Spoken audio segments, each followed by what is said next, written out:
Gratitude and highest heart love. Thank you for being here for the YouTube live book reading of Poverty, Ethnic Identity, and Healthcare by Vern and Bonnie Bullough. I'm your moderator and narrator, Uriel Riley. So now we're going to pick up at page 115 in the middle, right there in the center. Migrant farm workers. This is part 10.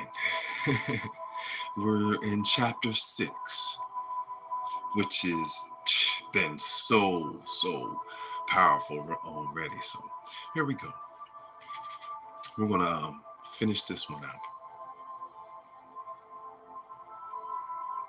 More widely dispersed is another form of rural property, namely that of the farm wage worker, many of whom are migrant workers. As the number and nature of farms have declined, so has the number of hired workers. In 1950, a total of 2,329,000 were working for pay during the survey week selected by the Department of Agriculture. In 1969, the number had dropped to 1,174,000, more than 50%. Most of the paid workers were non-migratory workers who lived in the community and supplemented their income during rush times in the agricultural cycle. Large numbers of them, however, were migratory workers, and in 1968, there were still about 300,000 so classified. Average daily salary for the migratory workers was $11.15 in 1968 for those 20 years of age or older, and $8.15 for those 19 or under. There are three major streams of migratory workers. One group spends the winter in Florida and Georgia, harvesting winter crops and moving northward through the Atlantic states in the summer and returning late in the fall.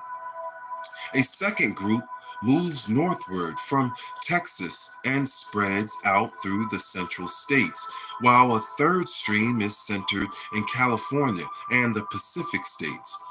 As the workers usually travel as a family or in small groups, there are large variations in case histories of individuals and families. And we have a peace, highest heart, love. Thank you so much. Oh, Dominator, highest heart, love. Thank you so much, God. It's a great day.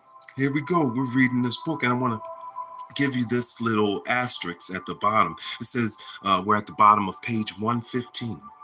Actually, more Appalachians are descendants of Scotch-Irish ancestors, so they are not technically Anglo-Saxons. But the term WASP has an elastic interpretation. Appalachians are clearly white and Protestant. Thank you all for being here. The YouTube live book reading of Poverty, Ethnic Identity, and Healthcare. Very valuable information. They indicate quite different patterns prompted by hope, rumor, and sometimes even accurate job information on or contracts, though many of the migrant workers are members of ethnic minority groups. Large numbers are white. Some casual observers of the migrant workers have claimed that farm migrancy exists because of the seasonal labor requirements of agriculture, and that the people become migrants because they like the life.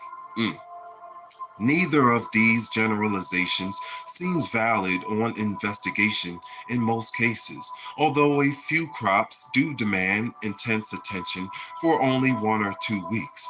Investigators have found that the majority of American born migrant farm workers seem to be victims of either occupational displacement, racial discrimination, illiteracy, or poor health, or accidents, and they have turned to farm labor to survive. In effect, seasonal farm work in the past has provided an opportunity for those who are not qualified for or are not accepted in the more desirable occupations. Migratory farm workers, although on the lowest rung of the economic ladder and the most in need, were excluded from the protection of major national and state statutes dealing with working and living conditions until the last few years. They were not covered by unemployment insurance, had no right to organize, lacked protection of minimum wage guarantees, and had little to say about their working conditions. They also had little political power because few were able to meet the residence requirements for voting, and the lack of guarantee for them to organize meant that they lacked the protection group efforts might have given them. Their economic difficulties are complicated by the fact that they travel as a family unit, and this means that their children also suffer. To eke out a living, everyone who is able to work, including children, go to the fields, although many states now prevent those under 14 from working. Little supervision is given to the children while the mother is in the field, and the accident rate among these children is high. Schooling for children of migratory workers is inadequate because long periods are spent on the road and distances between jobs are great. Housing is mainly improvised, and medical care in the past has been most non existent.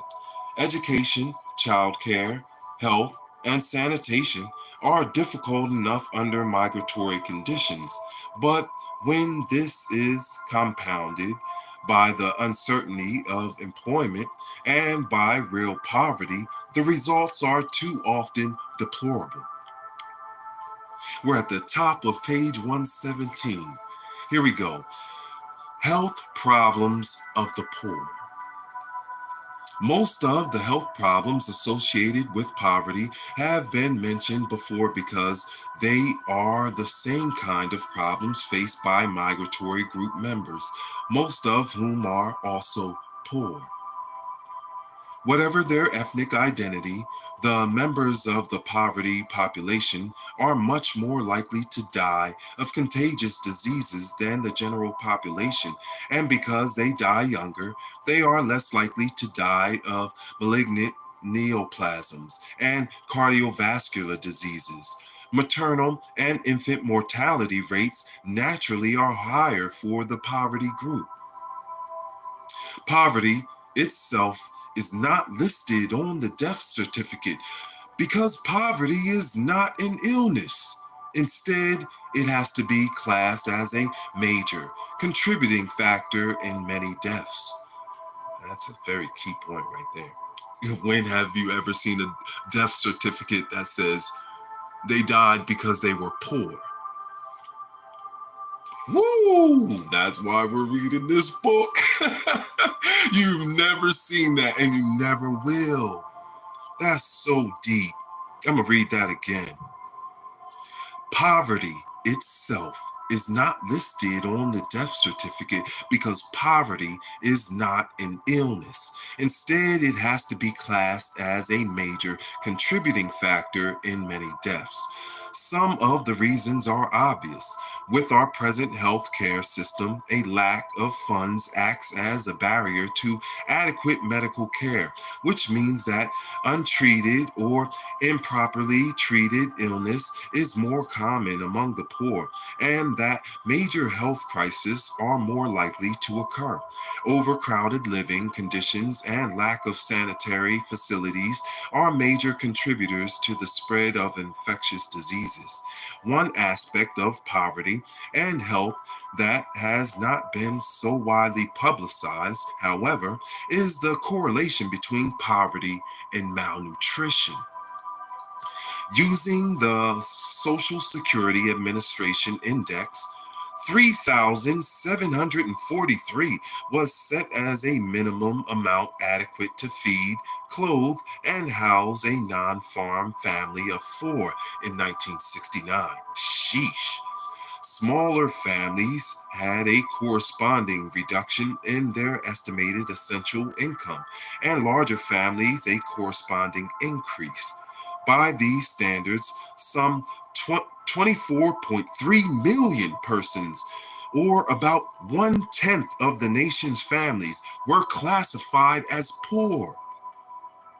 If the calculations of the Social Security Administration were correct, and this was in fact an essential minimum, then the conclusion becomes obvious. These families, including large numbers on welfare, do not feed, clothe, or house themselves or their children adequately. Since rent tends to be a fixed expense, it is often met first, and the problem then becomes that of feeding the family until the next check arrives. This means that many people have periods of going without a meal. The extent of this hunger was revealed in a California survey which disclosed that 44% of the children on AFDC aid to families with dependent children in Sacramento County had involuntarily gone without food for one or more days during the year because the family had run out of money to buy food. Hunger is by no means a new phenomenon in America or elsewhere, although much of the public concern over malnutrition is of fairly recent origin. In the winter of 1965 through 1966, 35 Negroes invaded an abandoned Air Force base in Greenfield, Mississippi, because they said they were hungry, cold, and unemployed. Federal troops were sent to evict the demonstrators, but a federal interdepartmental committee was set up to investigate the claims of the 35 that they and other residents of the area were starving. Eventually, a delegation of United States senators visited Mississippi in April 1967 to investigate poverty and hunger. The committee was shocked by what they saw. One member of the delegation, Senator George Murphy of California, regarded as one of the more conservative members, indicated that he was unprepared for what he saw. End quote. I didn't know that we were going to be dealing with the situation of starving people and starving youngsters. End quote. The chairman of the investigating committee, Joseph S. Clark of Pennsylvania, briefly summarized the findings. We saw families who, without income with which to buy food or food stamps, were suffering from the effects of acute malnutrition and hunger. It is an exercise in semantics to argue whether these or other families about whom we have heard and whom we will hear today are starving. Senator Robert Kennedy of New York observed that the conditions he saw in the Delta were as bad as any he had seen in his extensive tour of South America. One of the doctors who will testify today and who has had extensive experience in Africa has said that conditions he observed in the country and are as bad or worse than those in Kenya and Aden. Mm. Testifying before the committee was a panel of 6 physicians who, with financial support from the Field Foundation, had made a personal inspection of the conditions in Mississippi with respect to malnutrition and medical care. The men reported that the school children were unable to learn because of hunger and that signs of malnutrition were widespread. One of them reported that in the examination of a sample of 501 preschool children, it was found that 81% of them were anemic, with hematocrit readings below 35. The diet of many Mississippi children was found to be practically devoid of animal protein. To complicate matters, the group reported that there was widespread evidence of discrimination in healthcare. One member went on to state a widespread belief that there was an unwritten but generally accepted policy on the part of those who control the state to try to drive Negroes out of the state or eliminate them by starving them to death. As might be expected, the report of these physicians to the Senate and to the world caused an uproar. Mississippi Senators James O. Eastland and John Stennis objected to the findings of both the Field Foundation Project and the Senate subcommittee. They produced witnesses who argued that the reports were biased and unfair, and that Mississippi had wrongfully been singled out because hunger existed elsewhere. And that, see, that's how they try to do devalue, right? On this last point, the 2 Mississippi senators had the facts on their side. The Office of Economic Opportunity reported that the hunger was a problem not only in Mississippi, but also among Alaskan natives. The urban poor, rural, Appalachia, and elsewhere. The focus on the investigation of the problem of hunger widened from what had seemed to be a Mississippi tragedy to a national problem, and the Senate committee went on to hold hearings to and hear witnesses from throughout the country.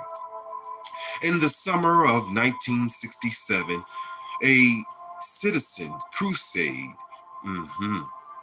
against poverty was set up with Benjamin E. Mays, President Emeritus of Morehouse College in Atlanta, and Leslie Dunbar, Executive Director of Field Foundation, as co-chairman. This group also held hearings and collected data about the problems of hunger.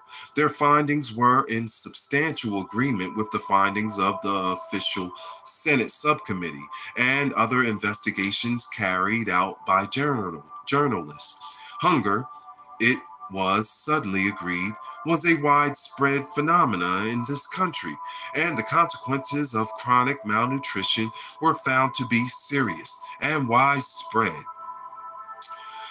The incidence of anemia among poor infants was found to be particularly high. In a Washington, D.C. study of 460 children from low-income families, 29% were found to be anemic, with the highest rate recorded between the ages of 12 and 17 months, when 65% were so classified. Similar statistics were found to be true for Chicago, New York, Pittsburgh, and Baltimore. In the Senate hearings, physicians testified that the anemia they saw in small children tended to complicate other illnesses. That's right. One Kentucky pediatrician reported that the children from poor families spent twice as long in the hospital as those more well-to-do families because of handicaps of parasites and malnutrition tended to slow their recovery rate. That's what we need T cells for, right? So this is, see, how the body works is very, very key because it wants to repair itself. So if you don't have the proper nutrition, the body's not going to repair itself as well. This is what we call metabolic rate, or your metabolism.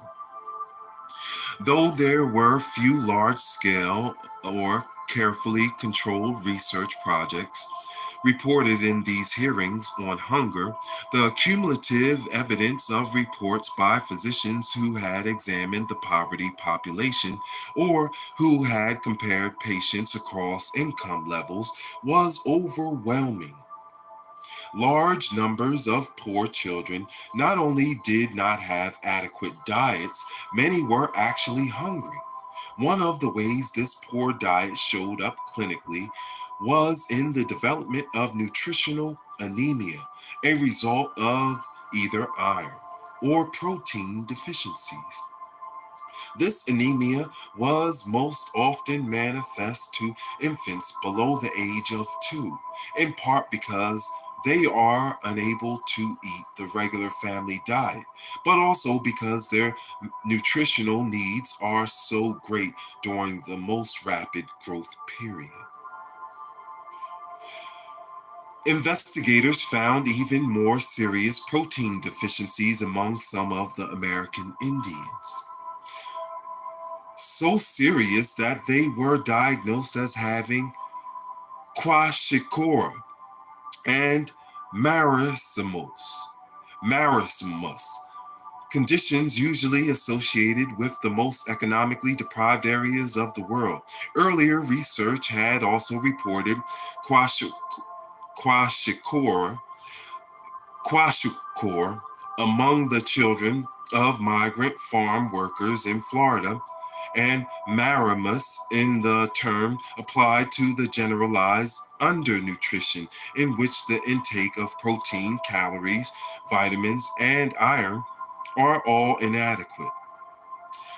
Kwashiorkor is an old African tribal name for the syndrome which was frequently observed when infants were displaced from the breast by the birth of the younger sibling. The outstanding clinical symptom of kwashiorkor, which differentiates it from marasmus, is the development of generalized edema. The edema is the result of a very low level of intake of essential amino acids, which causes the level of protein in the serum to fall to half or less than half of the normal values. The authors of this book studied marasmus and kwashiorkor among a sample of 32 Egyptian infants in 1966 through 1967 and concluded that no amount of nutritional health teaching could prevent kwashiorkor without an income level that would enable a family to afford an adequate diet. It is possible that health teaching would have more effect in this country, where kwashiorkor and marasmus are more sporadic events, but they still seem to be in part the result of poverty. Two brief case histories illustrate the problem. A 1.5-year-old Navajo girl brought to the hospital because of swelling, irritability, and loss of appetite of 1 week's duration. Parents considered her well until the onset of swelling. She had received no milk for a long time and had rarely been given meat. Diet consisted primarily of tea, soda, water, and beans. A 2-year-old Navajo girl admitted because of sudden swelling, 1 month before a mild diarrhea began. It ceased 2 days prior to admission, at which point the swelling occurred. Child had been increasingly listless. For the month during which there was diarrhea, the child was fed nothing except soup and soda water, and occasionally whole milk. Now, those are notes from this nurse practitioner that was seeing these people. So, reading that. Thank you so much. Oh, much love. Ha ha ha. Yay. Thank you. Thank you so much. Great energy, right? Reading to the people. Man, thank you so much for all y'all kind words. If these case histories are typical examples, it would seem that malnutrition in America is not only directly attributable to poverty, but that it is also complicated, inadequate nutritional knowledge. Both of these children received soda pop. Many people fail to realize the low level of food value in such readily available and well advertised foods such as soda pop, candy, potato chips, and sweetened breakfast cereals. And the persuasive powers of nutritionists are almost negligible compared to the influence exerted by advertising in the mass media. How real is that, right? They advertise a whole bunch of nonsense with no nutritional value. I mean, man, soda, candy, potato chips, stuff that gets advertised all the time to give you a parasite. It is, of course, very difficult to argue the hungry people if you are trying to dissuade them from eating. For generations, hungry Black children have eaten clay to fill their empty bellies and to stop the abdominal cramps which accompany hunger. A whole folklore has grown up about clay eating until now there are people habituated to eating clay, even when they are not hungry. Pregnant women with roots in the poor South often have strong desires for clay.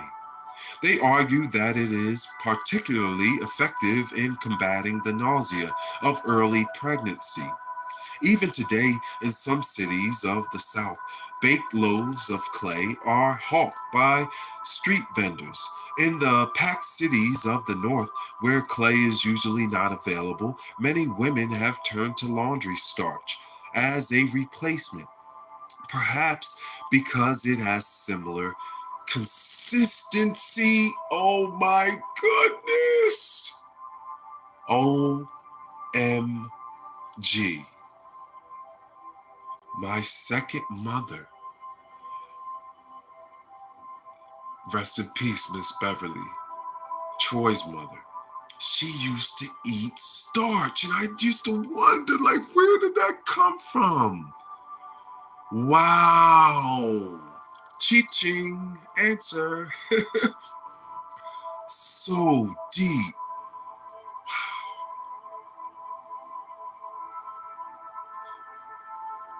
Whew.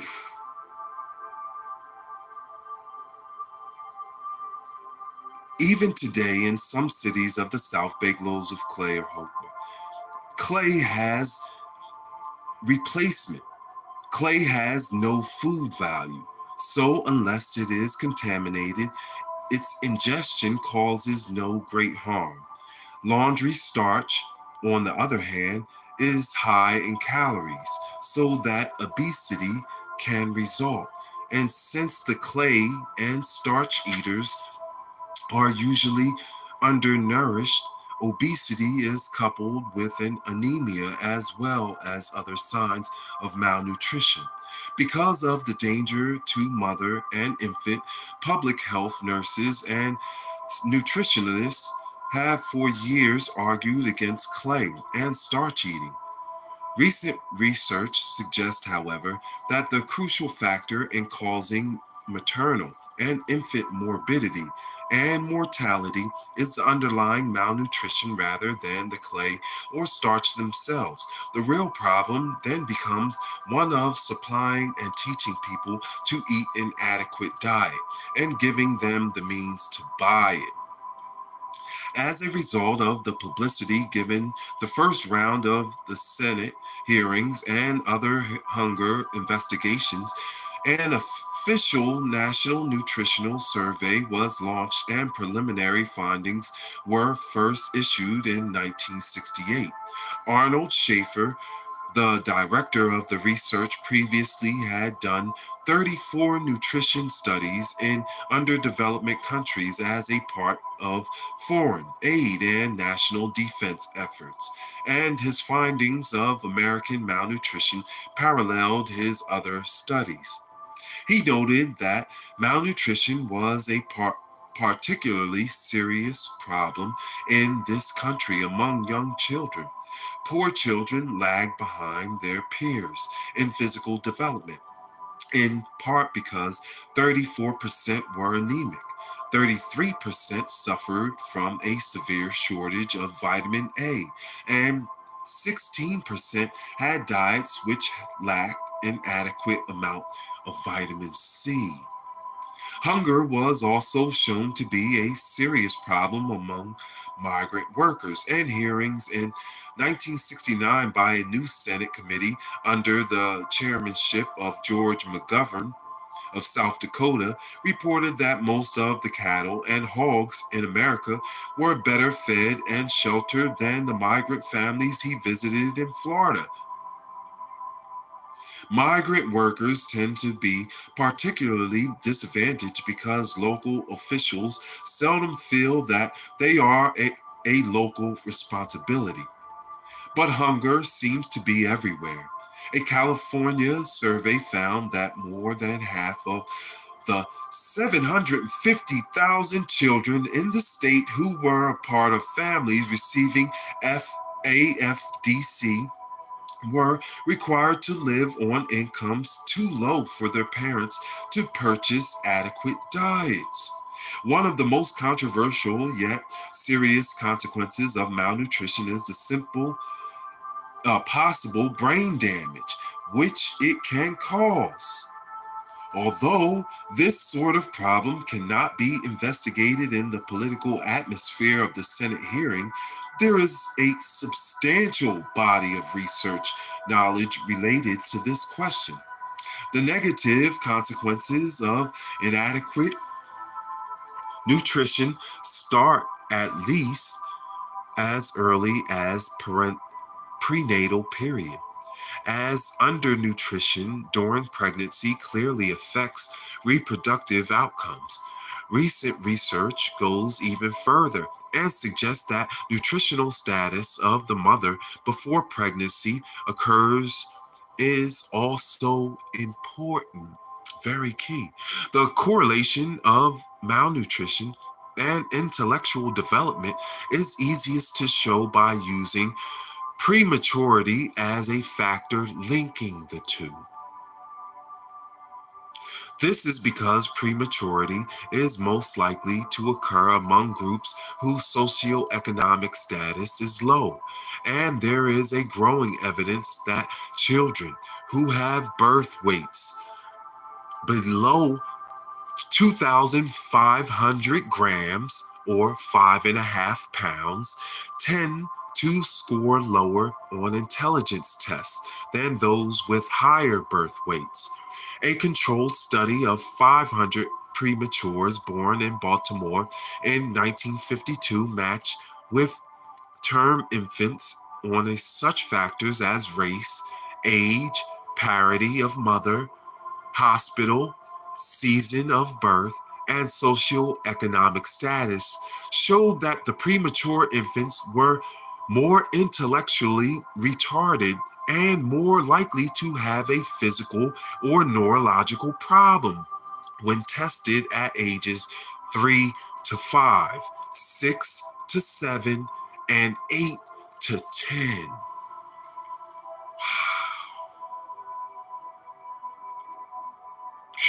the correlation, right, between poverty and mental acuity in infants. This is wow. Feeding the hungry. We're moving on to the last couple pages. Here we go. Feeding the hungry. In spite of the plethora of publicity and research on hunger, which has been generated in the last few years, solutions to the problem have come slowly. At a White House conference on food and nutrition, which was held in 1969, one of the participants summed up his feelings about the comparative volumes of talk and actions taking place by proposing a new slogan: let them eat rhetoric. Sheesh. How to deal with hunger and malnutrition on a concrete level is a more serious problem. One of the more innovative solutions was adopted by H. Jack Geiger, a community health physician from Tufts Medical School, who established a clinic in Mound Bayou, Mississippi in 1967 with funds from the Office of Economic Opportunity. Geiger realized that the most pressing medical problem faced by the poor people of the Mississippi Delta was hunger. He felt that pills without food were useless, so he stocked food in the pharmacy on the theory that the specific treatment for malnutrition is food. Though health professionals have traditionally given dietary advice, dispensed protein, vitamin, and mineral supplements, and prescribed formulas for infants, they had considered bags of food as being more within the province of welfare workers.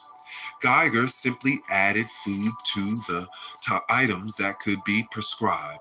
And since the project was federally funded, the hungry were given food as a part of their medical treatment. That seems only right, right? Duh. The results in increased health were impressive. Although, as a long range solution to the problem, the plan was not without problems, particularly those involving storage space in the pharmacy.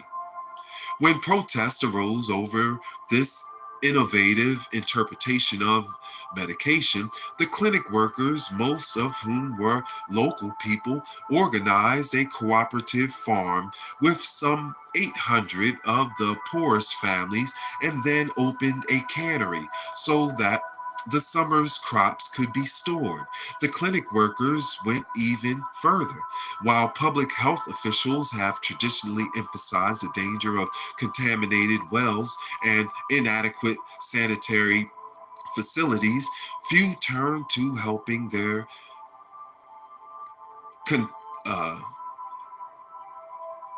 con- constituency dig wells and build better privies as the Geiger Group did, to enable physicians to make the best possible use of their talents.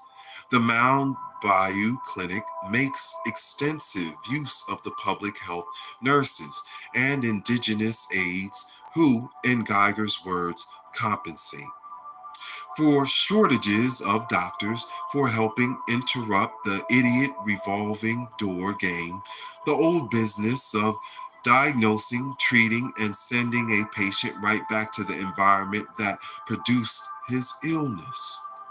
Those are notes from the nurse. The experience of Geiger and the Mound Bayou workers suggests that to deal with poverty, healthcare might have to be interpreted more broadly. Since his experience, many others have begun to look upon hunger as a health problem. Solution, page 124 down at the bottom. The Agricultural Act of 1949 stipulated that certain basic commodities bought under the price support program could be distributed to the poor so that these materials would not be wasted. The program was extended in 1961 to allow more food items to be added to the list so that presently cornmeal, corn grits, flour, non-fat dry milk, peanut butter, rice, rolled wheat, and 30 ounces of meat per person can be distributed each month, although poultry, fruits, and vegetables are also purchased in quantity to support farm prices. In the past, they have seldom been distributed by to the poor. Unfortunately, also, counties have to decide whether they wish to participate in the commodity distribution programs, and the more impoverished county governments often decide they cannot afford the administrative cost involved in storing, transporting, and distributing the food. In 1967, for example, 331 of 1,000 poorest counties had not yet applied for federal food assistance. To overcome this difficulty, the Office of Economic Opportunity was authorized temporarily to distribute food on an emergency basis to counteract conditions of starvation and malnutrition among the poor. Unfortunately, the Emergency Act was limited to temporary and small scale efforts. Even when a county does participate, there are difficulties because eligibility is restricted to those receiving benefit from a federal or state aided public assistance program. States have differing standards, and in some states, a family of four with an annual income of $1,800 is not eligible.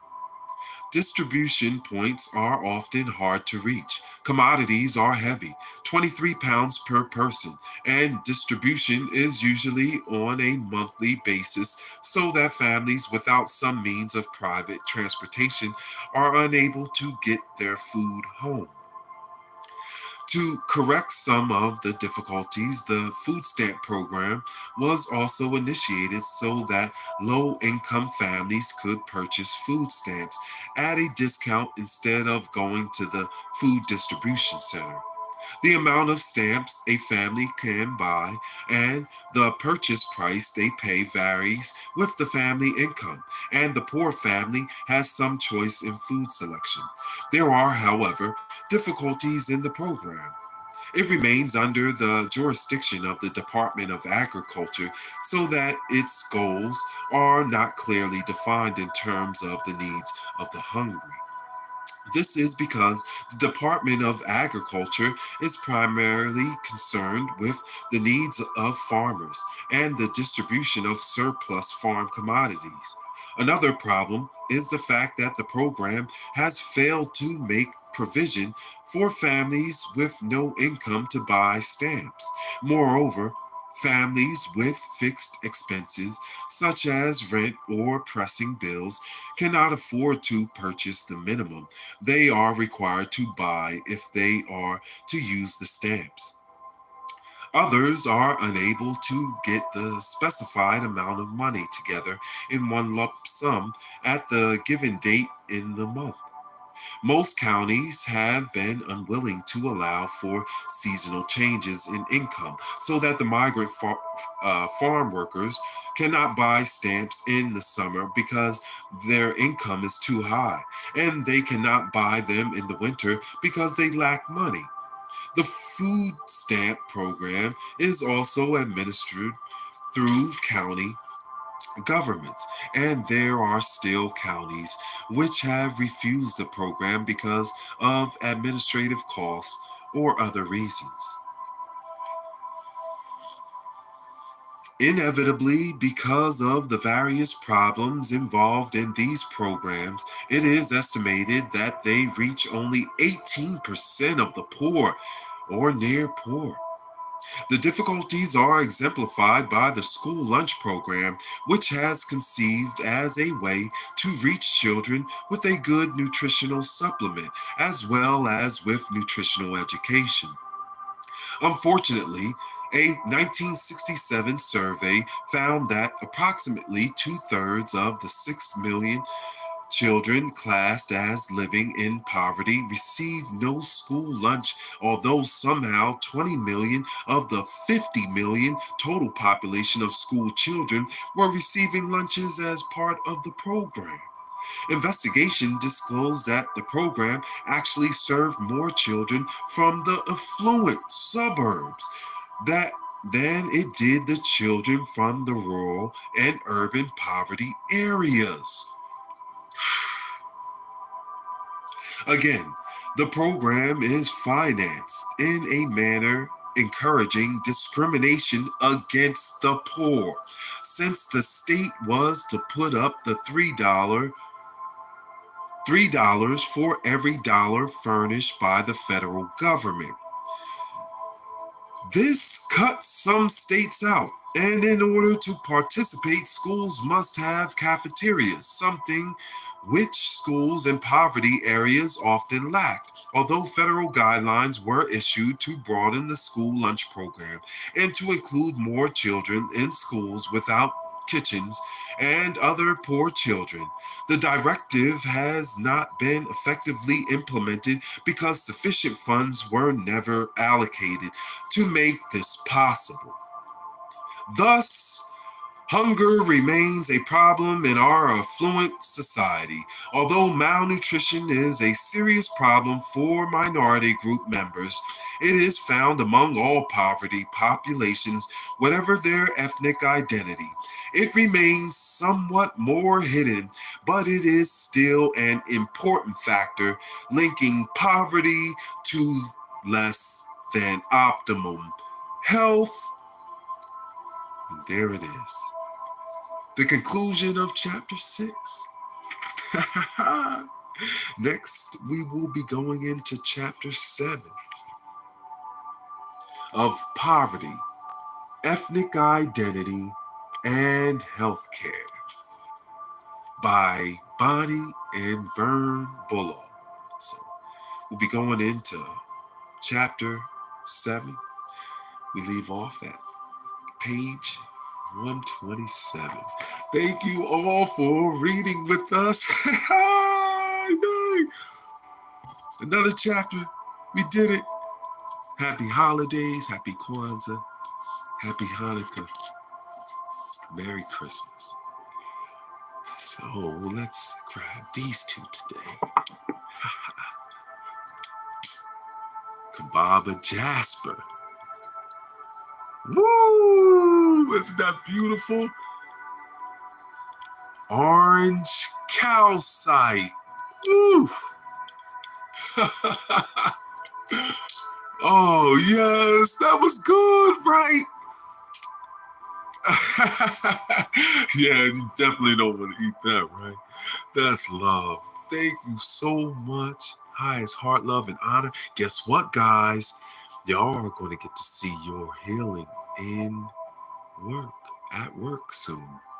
Because I'm planning here to do a live session, and I will bring it on YouTube of Your Healing session. So you'll get to see the harmonic vibrational with the assisted stretching and pressure points to the hands and feet, all based in diaphragmatic breathing.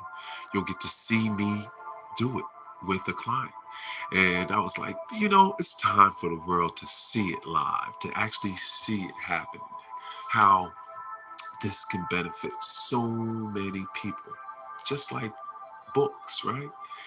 So I'm excited to bring that to you guys soon. I'll let you know. I will preface it. Highest heart love, much honor. I will see you soon. Oh, yeah, the kitty's right here. She's right here. Want to see? She's just been sitting here the whole entire time. Just reading with us. So peaceful. Much love. Y'all have a wonderful evening. I wish you rest well and have some wonderful dreams. Man, I've been dreaming so vividly lately. Much love. Highest heart love and honor, people. Thank you so much for your love. Thank you. I really, really appreciate you. Peace. Thank you. That's right. Thank you for the love.